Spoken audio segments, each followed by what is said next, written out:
আপনি কি সোশ্যাল মিডিয়ায় শুনেছেন যে আগামী 14ই জুন 2024-এর পর থেকে আপনার পুরনো আধার কার্ড দিয়ে আপনি আর কোনো কাজ করতে পারবেন না?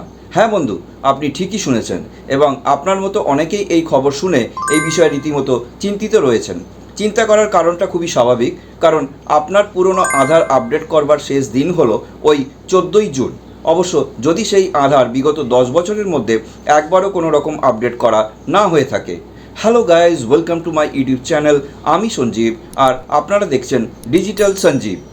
14ই জুনের পর আপডেট না করালে সেই সব আধার বাতিল হবে কিনা এই বিষয়ে কি বলছে unique identification authority of India, আসুন জেনে নেব আজকে আমার এই ভিডিওতে।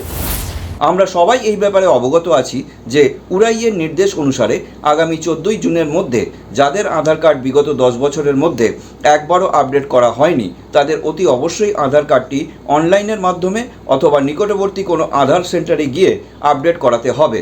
অর্থাৎ 14ই জুনই হলো ডেডলাইন। যদিও আধার আপডেট করবার নির্ধারিত তারিখ এর আগেও বেশ কয়েকবার এক্সটেন্ড করা হয়েছিল, তথাপি আধার ব্যবহারকারীদের কথা মাথায় রেখে আধার কর্তৃপক্ষ শেষ সুযোগ হিসেবে আগামী 14ই জুন 2024 তারিখকেই চিহ্নিত করেছে।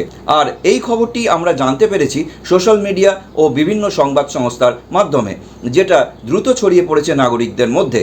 উক্ত ওই তারিখের মধ্যে আধার আপডেট না করালে এরপর আপডেটের আর সুযোগ পাওয়া যাবে না। তবে এর পেছনে আসল সত্যটা কিন্তু অন্য কিছু। আধার কার্ড প্রদানকারী সংস্থা unique identification authority of India তাদের এক নির্দেশে বলেছে যে ভারতের যে নাগরিকদের আধার কার্ড গত 10 বছর ধরে পড়ে রয়েছে অথচ তাদের আধার কার্ডের কোনো তথ্যই আপডেট করা হয়নি, সেই নাগরিকরা আগামী 14ই জুন 2024 তারিখ পর্যন্ত সম্পূর্ণ বিনামূল্যে তাদের পুরনো আধার কার্ড আপডেট করাতে পারবেন। এর জন্য 1 পয়সাও অতিরিক্ত খরচ করতে হবে না। অর্থাৎ আপনার পুরনো আধার কার্ডটি এখনও বাতিলের খাতায় যায়নি, আপনি এখনও এটিকে একটি পরিচয়পত্র হিসেবে ব্যবহার করতে পারেন। তবে পুরনো আধার কার্ডটি এবার আপডেট করতে হবে। তো তাই আপনিও যদি 10 বছর আগে আধার তৈরি করে থাকেন তাহলে আপনার কাছেও জনসংখ্যা থেকে বায়োমেট্রিক পর্যন্ত তথ্য আপডেট করবার সুযোগ দেওয়া হয়েছে। আপনি কয়েকটি প্রয়োজনীয় কাগজপত্র দিয়ে আধার আপডেট করতে পারেন।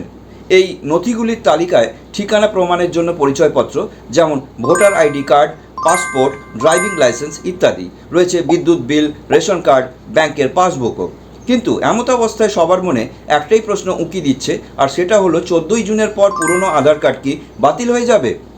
আধার দপ্তর অর্থাৎ উড়াই স্পষ্ট করেছে যে 14ই জুন বিনামূল্যে আধার কার্ড আপডেট করবার শেষ তারিখ হলেও এর পরেও পুরনো আধার কার্ড আপডেট করা যাবে। আপডেট না করার দরুন আধার বাতিল হয়ে যাবে না।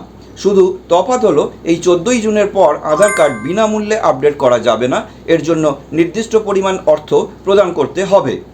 যেমনটা আমরা দেখেছি প্যান কার্ডের সঙ্গে আধার আপডেট করবার ক্ষেত্রে প্রথম দিকে সম্পূর্ণ বিনা পয়সায় লিঙ্ক করা গেলেও পরবর্তীতে সবাইকে একটা নির্দিষ্ট পরিমাণ অর্থের বিনিময়ে প্যান আধার লিঙ্ক করাতে হয়েছে, যেটা প্রথমে 500 পরে 1000 টাকা ধার্য করা হয়েছিল। তাই আধার আপডেটের ক্ষেত্রেও নির্দিষ্ট সময়সীমার পরে কার্ডধারীদের নির্দিষ্ট পরিমাণ অর্থ প্রদানের মাধ্যমে অনলাইনে বা নিকটস্থ আধার কেন্দ্রে গিয়ে এটি আপডেট করাতে হবে। তো তাই সমস্ত দর্শক বন্ধুদের কাছে আমার অনুরোধ, আপনারা এর মধ্যে আপনার আধার কার্ডটি আপডেট করিয়ে না থাকলে অনতিবিলম্বে আগামী মাসের 14 তারিখের মধ্যে আপডেট করবার কাজটি সম্পন্ন করে ফেলুন এবং সম্ভাব্য খরচের হাত থেকে রেহাই পান। ভিডিওটি আপনাদের কেমন লাগলো অবশ্যই কমেন্ট বক্সে কমেন্ট করে জানাবেন।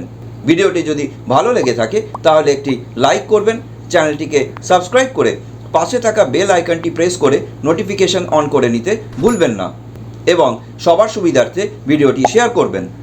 আর যারা ফেসবুক থেকে দেখছেন তারা পেজটিকে ফলো করে নেবেন। তো আজকের মতো এইটুকুই, আবার দেখা হবে এইরকমই আকর্ষণীয় নতুন কোনো ভিডিওতে। ভালো থাকবেন, সুস্থ থাকবেন।